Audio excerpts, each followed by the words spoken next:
चलो આજે બનાવીશું કોપરા પાક। તો પેનની અંદર પહેલાં તો આપણે અહીં ઘી ગરમ કરવા માટે મૂકી દેવાનું છે।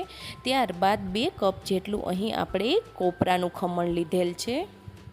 તો કોપરાના ખમણને આપણે અહીં ઘી સાથે મિક્સ કરી લેવાનું છે।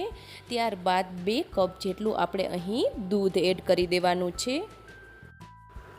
તો દૂધ અને ખમણને હલાવીને બરોબર મિક્સ કરી લેશું।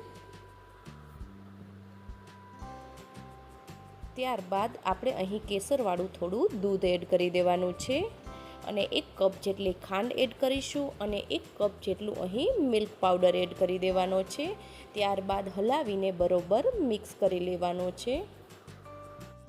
જ્યાં સુધી આપણું મિશ્રણ છે એ ઘટ ન થાય ત્યાં સુધી આપણે તેને હલાવતા રહેવાનું છે।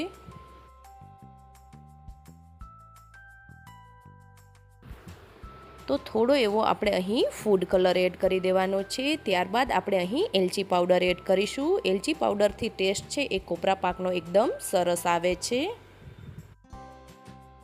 તો મિશ્રણ આપણું ઘટ થયા બાદ થોડું એવું ઘી એડ કરી દેવાનું છે અને બરોબર હલાવીને મિક્સ કરી લેવાનું છે।